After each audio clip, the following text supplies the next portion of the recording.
Hello everyone, welcome to the first Back to the Future the Musical Fans video chat. My name's Tony and I set up the Back to the Future the Musical Fans Facebook group about 8 months ago after first seeing the musical in Manchester in its opening week. I'm joined here by the group's other admins who I met in Piccadilly Gardens on the day of the press night performance. So I thought, do you two want to introduce yourselves and maybe tell us how many times you've seen the musical? Daz? Yeah, hi, I'm Daz. Obviously, Tony asked me to help out on the page. Seen the musical 3 times. Lucky enough, it was on my doorstep in Manchester. Yeah, that's about it, really. Just been helping out where I can. Nice one. And Ange? Hi, I'm Ange. Same as Daz, Tony very kindly asked me to be an admin of the group, which I snapped his hand off at. Seen the musical, was lucky enough to see it 4 times. So, yeah, pretty good and happy to be here. Brilliant. I only saw it twice, gutted, so I can't wait for it to open in London again. I've already got tickets twice there. So yeah, you can also see Daz in the audience reactions video, which was filmed on the opening night. Check him out on YouTube. And he also got to interview Ollie and Roger and Bob for Excess Manchester. And Angie, it's your fault that we're doing this video chat because you lined up something pretty special for us to share with everyone. And so Ange ended up writing a letter to the wonderful Bob Gale and asked him whether he'd be willing to answer some questions for us. And he replied. We're all over the moon that he replied, but unfortunately Bob won't be joining us on the video chat tonight. As you imagine, he's got a pretty busy schedule at the moment, thanks to the 35th anniversary of Back to the Future. But he did agree to answer some questions for about the musical for us. And so that's what we're going to be doing tonight, sharing those answers with you. But Ange, you want to just explain a little bit how this came about? Yeah, like you said, obviously as admins of the group, we always try and bring you new content, interesting content, anything that's happening. For anyone who's new to the group, you might not have seen the question and answer session that Daz secured with Aidan Cutler earlier in the year, who plays Biff Tannen. If you've not seen that, do check it out. If you go to the announcements at the top of the page, it's there for you. But obviously, yeah, at the minute, we don't want to bother the cast and crew. It's a tough time for the theatre industry and for freelancers. But I thought I would reach out to Bob Gale. Someone in the group very kindly helped me to do that. So shout out to that person. You know who you are. And yeah, found some details and managed to reach out to Bob, who amazingly replied and agreed to do this session for our group. Yeah, it's brilliant. It's great. It's such a shame that he can't join us for a chat, but we all understand his schedule's busy. I think we've all been fortunate enough to meet him. I've met him a couple of times to do with the musical. Yeah. And Daz, he's such a nice chap, isn't he? Oh, yeah. I mean, it got to the point where I was like, I didn't want to keep asking. I met him back many times when he was in Manchester. I actually got a friend to sign a flyer for me because I felt like I was just going to go up to him and pester him. It'd be like, not you again. Oh yeah, really nice guy. Yeah, every time I met him, like how much time he gives to the fans always amazes me. He's such a lovely guy. Yeah, it's great. And he's given us some good answers. We've got some questions there that I don't think I've heard anyone ask him or seen him answer before online. So maybe we've got a couple of exclusives there as well. So do keep watching and let us know what you think of some of these answers in the comments. We'll obviously be sharing this video. We're pre-recording it because we're not professionals. We're not doing a Facebook Live, but we will be around to answer questions in the comments when we eventually publish it. So yeah, let's get stuck into the question. Ange, do you want to take the first question? Yeah, so we started off, we just wanted to know how Bob was. Obviously, it's been a crazy year for all of us. So the first question we literally asked, how are you? Bob's answer to this one was, I'm healthy. I've managed to stay sane, although that's relative. My wife and I are still on speaking terms, and the dog is happy that I'm around. So on balance, good. I'm certainly disappointed that many of the Back to the Future 35th anniversary events were cancelled, especially the Manchester run, and I can't go to the movies or to the public library. But best to stay positive, and I'm happy that the very dire pandemic predictions we were hearing in March did not come to pass. So it's good to know that our Bob's okay. Yeah, that's great to hear that he's okay. Yeah, really good. I think it was just good that everyone stayed healthy because on the press night, they were absolutely mobbed by fans. Oh. And this was like when COVID had first started. So yeah, it's very good to know that everyone's healthy.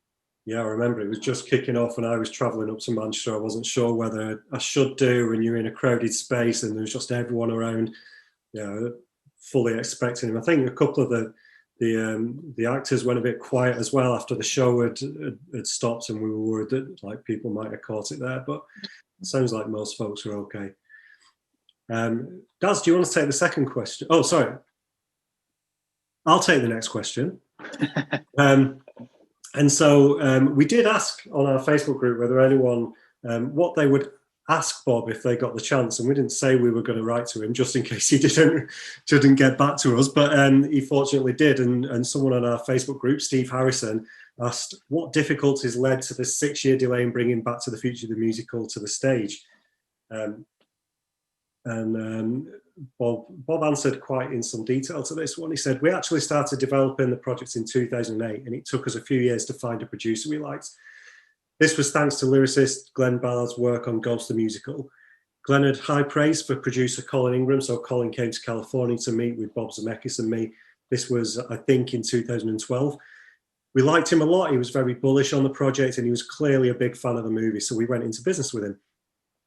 We announced the project in 2014, but it was premature because in the development process, we found we had creative differences with the director. Part of this was due to our own ignorance about musical theatre, so we did a reset, parted ways with that director and focused on doing our own development process. Bob and I always felt that if the musical wasn't going to be great, we shouldn't do it at all, so we all wanted to get it right. This culminated in a song showcase in California in 2017, which gave everyone a jolt of adrenaline, having about 10 songs done live with some talented performers and a decent band. Colin shot the resulting video along with an early draft of the book to different directors. And John Rando responded enthusiastically. Then he and Colin came to California in February 2018, met with Glenn and me, and we all felt he wanted to make the same show. So John got the job, which was the best decision we could have made.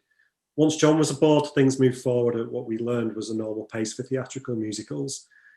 Our first workshop was in London in August 2018, and we built on that foundation for the next year and a half. John is a wonderful collaborator, hugely talented and an absolute pleasure to work with, and he brought a tremendous amount of expertise, humour and vision to the show. No one could have done it better. And that's it. And I remember actually there was a few people on various Facebook groups that were dropping hints during the time that the workshop was on that they'd been to an exclusive Back to the Future event, and they were showing that Bob Gale was there, Robert Zemeckis was there, Alan Silvestri was there. I think people like Keith Lemon and Chris Moles were in attendance, and it was clear that there was something really big going on for Back to the Future. And I had my fingers crossed that it was finally the musical, because I was gutted when it didn't come out in 2015. Neither of you two went to the workshop, right? I'd never even heard, I didn't hear anything about it. Nothing at all. People got an invite. I guess you have to be a really vocal, big fan and have the right contacts. It's not what you know, it's who you know, isn't it? Yeah, definitely. Imagine just sitting there in a little theatre with like Robert Zemeckis, Silvestri and Gale and stuff like that, and just like you were pretty much giving them your approval that this can go forward. So yeah. Good work if you went to the workshop. I do wonder how much it changed since that original workshop. It would be great to compare that sort of thing. And right, so Daz, do you want to take the next question? Yeah, right, let's go. Okay.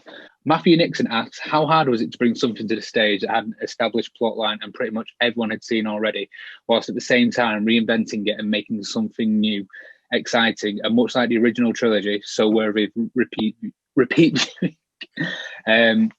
Bob's answer was, it was certainly a challenge. We don't want the musical to be a slavish adaptation of the movie that would have been pointless. We wanted to take advantage of the theatrical musical form to enhance aspects of the movie, preserve others, and celebrate the movie as well. But it also had to feel like it belonged on stage. Obviously, the musical numbers were key to this, and our creative team with John at the helm really came through on every level to make it a true stage musical. I think you'll agree that the stagecraft is also amazing and really serves to put the audience in the show. And it definitely does. Brilliant, isn't it? Yeah, definitely. I think that's it. Even though it's exactly the same, as basically the same plot as the film, there's just enough little changes that. Yeah, they've had to make some changes because there's just some things in 2020 that wasn't around 30 years ago, 35 years ago even. So obviously there's things that you just can't bring into it anymore. But they've done it really well. Like you kind of think when you see the change yourself, you're like, oh, they've done really well with that. Absolutely. And then the actual numbers that they've brought, the musical numbers, obviously we've got the original songs from the movie, and then all these additional songs that Alan Silvestri and Glenn Ballard have combined on that are just amazing. And then throw the special effects on top, and it's just wow, isn't it? Absolutely spectacular. Yeah. Hans, do you want to take the next question from someone in our group as well? I will indeed, yes. So the next question was from Emma Bethany Marshall, and she was wondering whether there was anything from the movie that Bob wanted to change or correct in Back to the Future the musical, and if so, did he manage to get those changes in? So for this one, Bob answered, there was nothing that we felt needed correcting. However, because it's been over 3 decades since the movie came out, we did have a chance to look at the 80s as the past instead of as the present. So we got to have some fun with that. For example, one of the town square benches has an advert for a video rental store, something no teenager of today has any concept of. And another Easter egg I'm proud of is the background for the disappearing photo, which is a shout out to the 3rd movie. So that's quite cool. Do you remember what the name of the video rental store is called? I'm just going to go Blockbuster.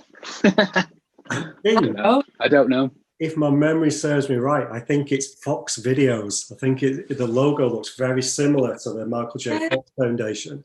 Really stuck in my mind that there was something there. So it's something like that, I think.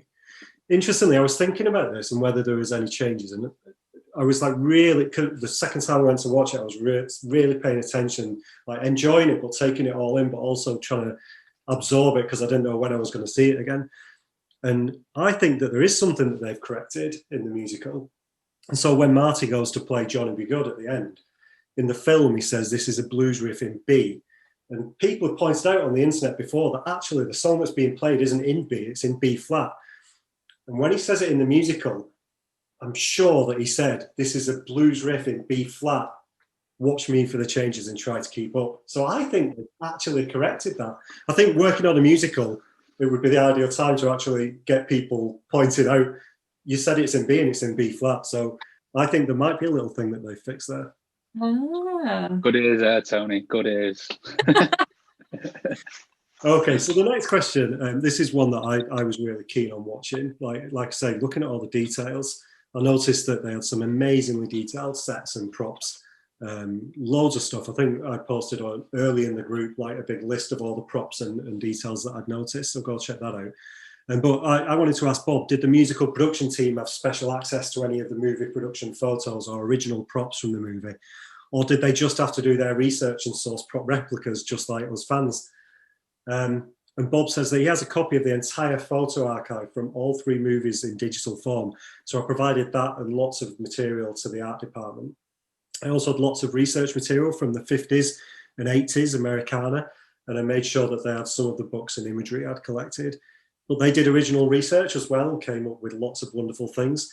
And there were some fans who assisted. As I recall, Doc's brainwave machine was replicated by a fan, and Stephen Wickenden, who has a beautiful DeLorean replica, let the company take lots of photos and measurements of his vehicle. I think anyone who's seen a DeLorean to do with the musical will recognise Steve's car. Really, really nice replica. I know Steve actually posted some pictures on his Instagram and Facebook of his car and the show car side by side.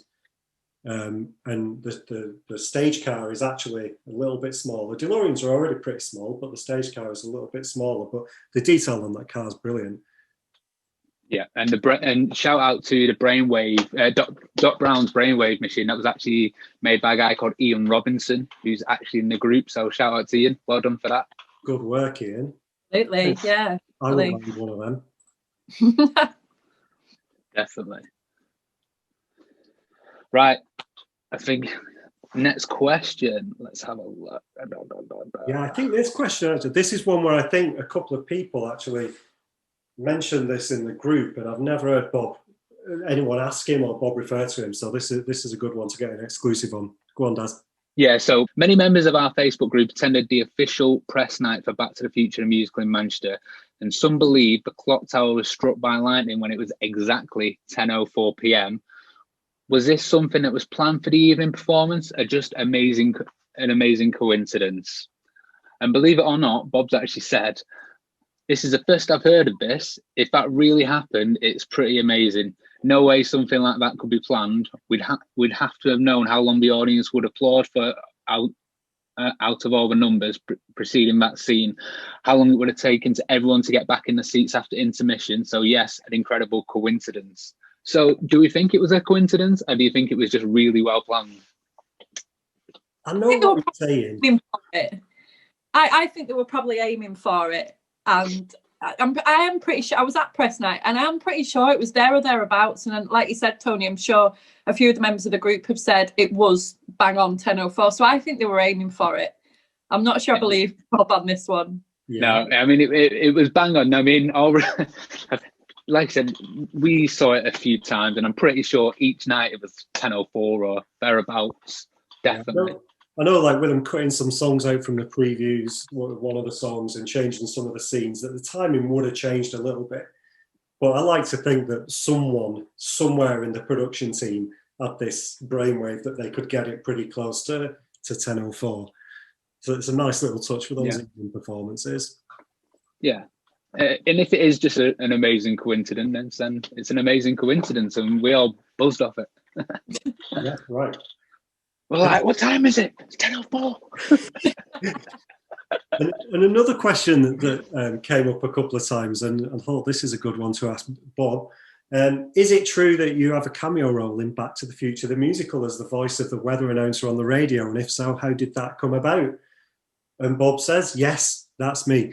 I told John that I'd like to do that bit, and he thought it was a great idea. Interesting bit of movie trivia from Bob. In the film, the weather report was done by a supervising sound editor, Charles L. Campbell. And Chuck's no longer with us, but he had one of the most perfect announcer voices I've ever heard, which is why we asked him to do it. So when you eventually all get to go and see the musical again, let's hope that Bob's still got his little cameo role in there. So listen out for the weather announcement in Lou's Cafe before the night of the terrible thunderstorm and lightning storm. And let's see whether you can tell that that's Bob Gale or not. See, I've not heard him confirm that before. I know there's been rumours, but I've not heard him confirm that before. So to get that is pretty cool. He's definitely not listed in the programme. On the two versions of the programme that there were. Right, yeah, exactly. The collector's item. Both collector's items. Definitely not. Like the official programme, there's probably fewer of those that are in circulation than actually the ones in the preview. And so that's next question was yours. Yeah, sorry, Angela. I know it was kind of your turn to do the question, but this was my question, so I actually wanted to read it myself. So basically, I wanted to know how his first run of the show went. Obviously, it was all done in Manchester. So yeah, how did the first run go? And he just said, other than it being too short, I couldn't have been happier. The show exceeded my expectations on every level. As many of you know, I attended all of the rehearsals and every performance through press night.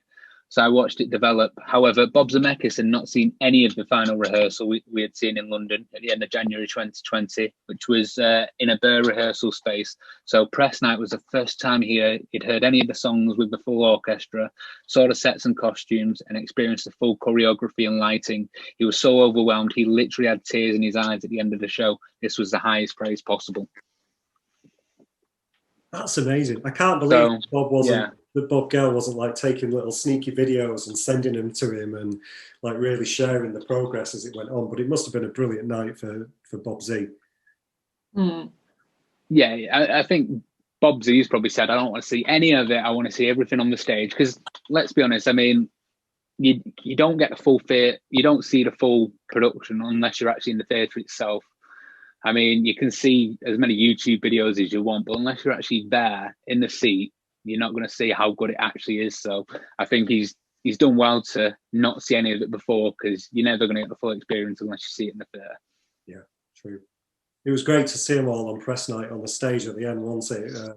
Oh yeah, having a little Gale, dance. Zemeckis, Alan Silvestri and Glenn Ballard all having a dance for the curtain call. They look like they were pretty pleased with themselves. The thing is, like, there was loads of people from Coronation Street in the audience, and they're probably like, "Who are these guys? Like, they've all just got a free ticket, and like, who are these like guys dancing?" And we're all just there because we all know who they are. Going, "Oh my god, Bob Zemeckis on stage!" Like, I think that's good. I think it's like, I'll be honest, I don't think I would have known who Glenn Ballard was by sight. I'd heard of his name, but I wouldn't have known his face before I started following him on the social feeds. Yeah. And when I went to watch it on that first Saturday matinee performance, he was just in the queue behind me in the toilets, and no one was asking him any questions. And I just got chatting to him.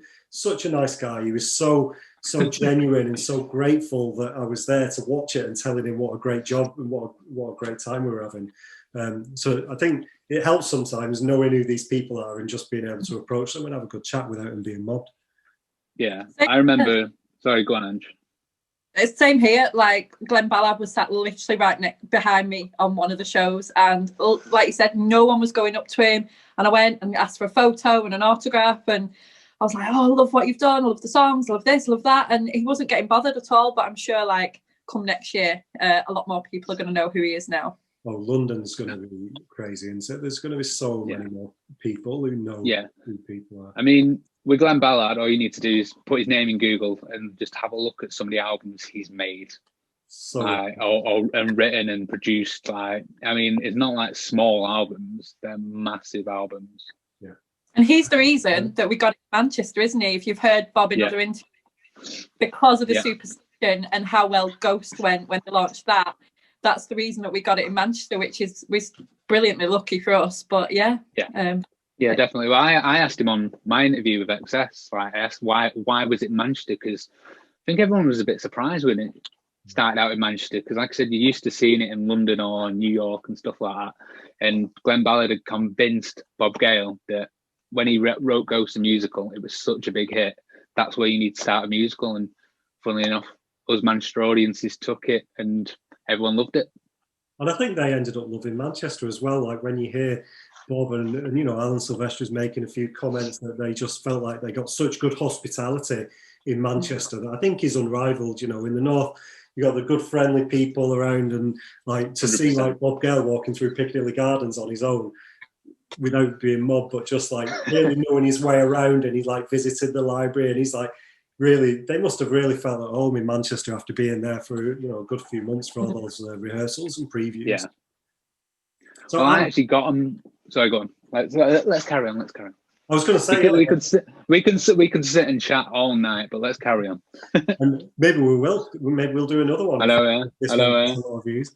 But yeah, on that topic of taking it to London, Ange, do you want to take your next question? Yeah. So this was my question for Bob, which was, not including the cast, will the show that reopens in London be identical to that which closed in Manchester, or are you making any changes?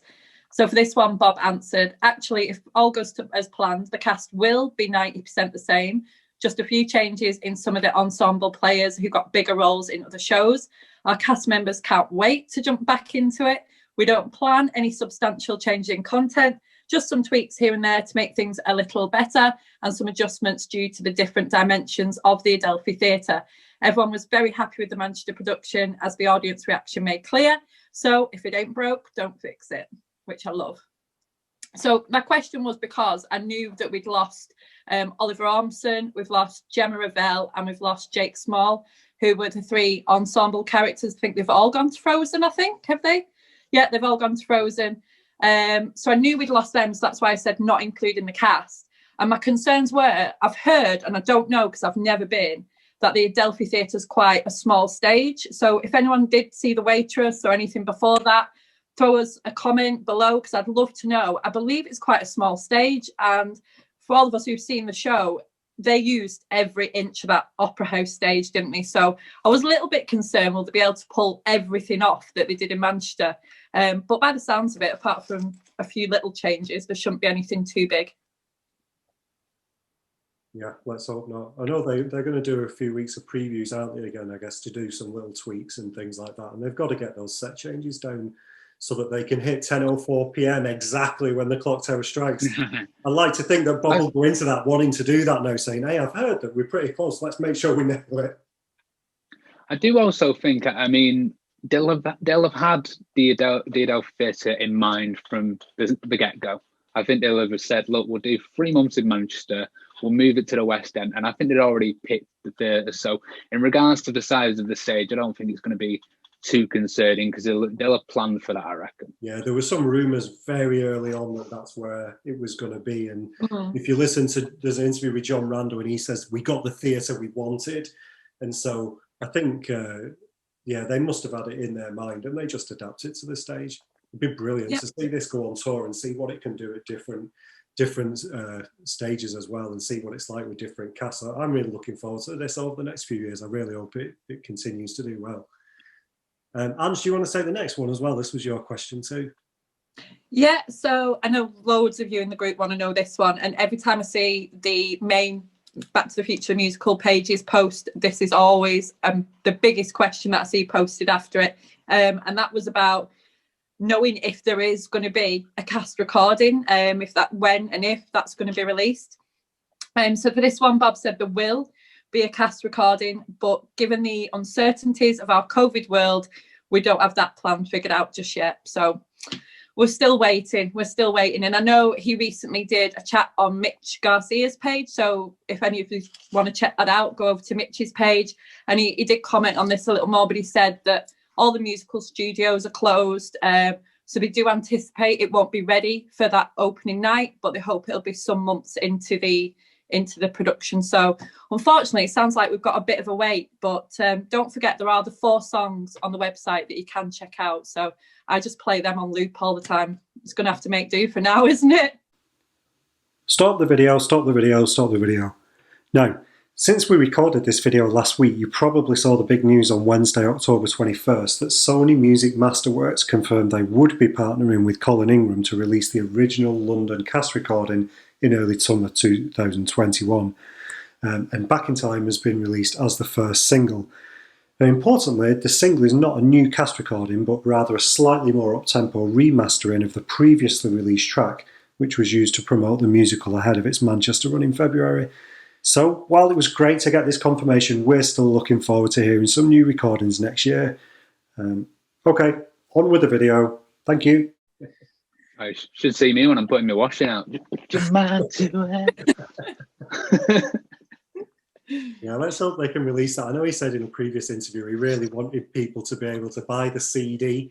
And I mean, if people still buy CDs, but he wanted them to buy the CD and be able to learn all the songs before they go to see the show in London. But we'll have to see. We don't even know really if it will go ahead on the 14th of May, but fingers crossed that all that will play out and we can get our cast recording soon. And so wrapping up with the last couple of questions, I guess I just wanted to wonder, like, we've had the original trilogy, we've had an animated series, we've had the ride, the video games, the comic, the books, the Secret Cinema event in 2015, and now we've had Back to the Future, the musical. And so I wondered and said to Bob, what's going to be next for Back to the Future? And he said, well, currently there's going to be a new edition of Back to the Future, The Ultimate Visual History, next month, with 16 new pages, including 7 or 8 about the musical. In the spring, look out for a new book about the DeLorean time machine. There are 2 new documentaries in the works, one for the Discovery Channel that's DeLorean focused, and one for Netflix, but no release dates on those. And of course, on Back to the Future Day, October 21st, Universal's releasing the new 4K 35th anniversary edition of the trilogy. All 3 movies have been remastered with the best possible quality, and those transfers will be available in regular Blu-ray versions. And the new bonus disc has about 30 minutes devoted to the musical. And much of the material that's been out there already, but lots of fans haven't seen it all. And others who have seen it will be happy to have it in high definition on physical media. I'll also give a tour of the Back to the Future exhibit currently at the Hollywood Museum. And you'll get to see some snippets of screen tests from our original casting sessions in 1984. But beyond that, to quote the barbed wire salesman in Back to the Future Part 3, you never know what the future will bring. And so I think, obviously, this is a whole load of stuff that's coming out this year. I know there's been a lot of photos posted online recently where they've been filming Twin Pines Mall, Christopher Lloyd's been back down there with one of the DeLorean replicas, and they've been shooting what I believe is the Discovery Channel documentary. That's what some reports have said, but I thought the Discovery Channel one was a rehash of the Out of Time documentary. But the one for Netflix apparently is going to be The Movies That Made Us. If anyone's seen that series, there's going to be a Movies That Made Us episode where they talk about Back to the Future. So it could have been either of them. What else was in there? Oh yeah, the musical content. Check out the YouTube channel, and we suspect it's going to be mostly the stuff that's been put on YouTube, but it's good to get it on that disc format, and hopefully Daz will make an appearance with his audience. I only speak the truth. And bear in mind, I did have a couple of siders before I did that. I just said, we don't want to remake a film. We don't want a sequel. We just want the musical. And I think most people can agree with that. Well said. And yeah, and I believe there's going to be some possibilities of getting some signed copies of these Back to the Future Ultimate Visual History books with a signed insert from the author that's being organised, so keep your eyes peeled on various social media channels and pages for that. Yeah, get like in a page called Scene Stealers. They've got Michael Class. They're good friends with Michael Clastorin, and hopefully by the time he comes over, I think he's planning to come over for the musical at some time. So they are looking to get signed copies. So like all the little inserts that you get, like in the original one, you get like a Back to the Future ride ticket, like a letters and things like that, which you can take out. They're looking to try and get something where you can actually get it signed by the guy who's made the book himself. So yeah, get like in their page for all future info on that. Brilliant about that. It's brilliant. Okay, and then the final question that we put to Bob, Daz. Yeah, okay. So the final question was, do you have a message for all of the many members of the Back to the Future musical, the fans Facebook group, who love the show and can't wait to see it again? So Bob said, I share your enthusiasm. I can't wait to see it again myself. Thank you for all your passion and support. It really means so much to all of us involved with the show. We really do feel your love. I pass the information of this group to their publicity people, and now they know to include us, the group, on future announcements, and look forward to meeting as many of you as possible when we're up and running again. So yeah, that's good. So Bob knows who we are. Well, Bob knows who the group is, which is going to be great. So we've already got like people from the cast and crew on the page, which is really good because it means that they can interact with us whenever. I mean, we just promote the hell out of it anyway, let's be honest. Yeah, and we've seen the group crept up to, even though the show's been closed for several months now, it's crept up to 700 members recently. It was originally a spoilers group where I think people were a little bit reluctant to join a group and they were going to spoil it if they were going to see it. But now people are joining the group just because they want to learn more about the musical. They want to be there on the opening night in London, and they're quite happy to risk hearing a couple of potential spoilers while they're in the group. But if you go digging back through the old threads, there's definitely more spoilers in there. But more recently, it's just the latest news. We opened up our Instagram page and our Twitter account recently so that we can help to share and promote news about the musical, because sometimes it does get buried amongst all the other Back to the Future posts about Funko Pops and the like. So we're really trying to keep those channels really purely focused on the musical and share the latest news. And hopefully Bob's people will reach out to us and let us know when there's something new and exclusive, and we'll keep that channel of communication open. And who knows, maybe at some point we'll actually get an in-person interview with him. Yeah. Right, so that's all the questions for today. Do let us know in the comments what you thought of this. This is our first time recording a video together. And so... Let's be YouTubers. Comment below. Yeah. Like and subscribe. Hit the like button, hit the love button. But yeah, do let us know what you think, and maybe we'll do more of these when there's a bit more news to share, or maybe we'll get get some cast or crew. If you're from the cast and crew and you want to actually do a video chat with us, that'd be fantastic. Just let us know, and we'll book a slot with you, and we'll stick on Zoom and we'll have a good chat together. But otherwise, yeah, come and join the page. Follow us on Instagram. Follow us on Twitter.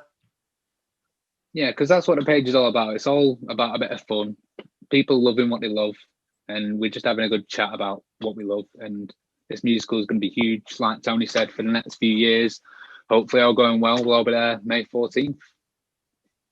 Yeah, absolutely. Can't wait to meet all of you who we talk to every week, every day sometimes. So yeah, really looking forward to, fingers crossed, meeting lots of people when we go and see the show next year.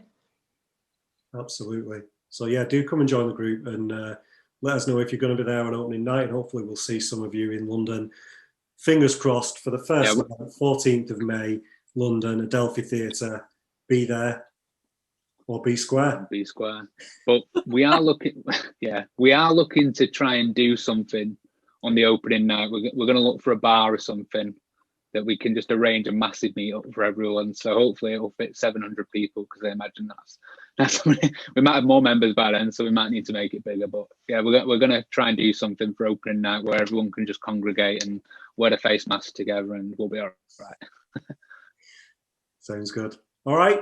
So thanks for watching. Let us know what you think, and maybe we'll see you all in the future. Bye. Bye.